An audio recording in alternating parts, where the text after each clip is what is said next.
కూటమి ఎమ్మెల్యేలు ముఖ్యంగా టీడీపీ శాసనసభ్యులకు ముఖ్యమంత్రి చంద్రబాబు క్లాస్ పీకుతున్నట్లుగా సమాచారం. ఎమ్మెల్యేలుగా గెలిచిన నుంచి కొందరి తీరు వివాదాస్పదంగా మారడం, తాను వద్దని చెబుతున్నా ఇసుక మద్యం వ్యాపారాల్లో తల దూర్చడంపై ఇప్పటికే మాస్ వార్నింగ్ ఇచ్చారు చంద్రబాబు. అయితే ఈసారి గేరు మార్చిన చంద్రబాబు ఆరోపణలు, విమర్శలు ఎదుర్కొంటున్న ఎమ్మెల్యేలను వ్యక్తిగతంగా పిలిచి మాట్లాడుతున్నట్లుగా తెలుస్తోంది. సొంత వ్యాపారం కొంత మానుకొని ప్రజా సమస్యలపై ఫోకస్ పెట్టాలని హితవు పలుకుతున్నారు. 6 నెలల పాలనలో 2 సార్లు ఎమ్మెల్యేల సమావేశంలో బహిరంగంగా తీరు మార్చుకోవాలని చెప్పిన చంద్రబాబు ఈసారి రూట్ మార్చారు. 10 మందిలో చెబుతుంటే తనకు కాదని ఆరోపణలు ఎదుర్కొంటున్న వారు దులిపేసుకుండడంతో ప్రత్యేకంగా పిలిపించి మాట్లాడుతున్నారు.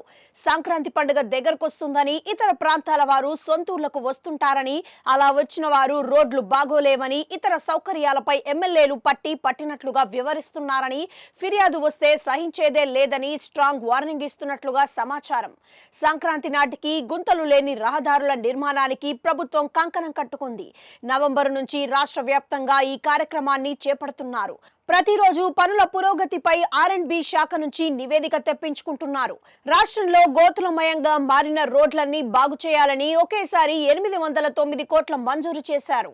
ఈ నిధులతో చాలా చోట్ల పనులు జరుగుతున్నా కొందరు ఎమ్మెల్యేలు తమ నియోజకవర్గాల్లో పనులను పట్టించుకోవడం లేదని సీఎం చంద్రబాబుకి ఫిర్యాదులు అందినట్లుగా తెలుస్తోంది. దీంతో ఎమ్మెల్యేలకు సంక్రాంతి టార్గెట్ ఇచ్చి తమ నియోజకవర్గాలలో పనులు జరిపించుకోవాల్సిన బాధ్యతలను అప్పగిస్తున్నారట. ఎవరైనా సరే ఇందులో నిర్లక్ష్యంగా ఉంటే సంక్రాంతి తర్వాత తగిన చర్యలు ఎదుర్కోవాల్సి ఉంటుందని హెచ్చరిస్తున్నారు సీఎం చంద్రబాబు.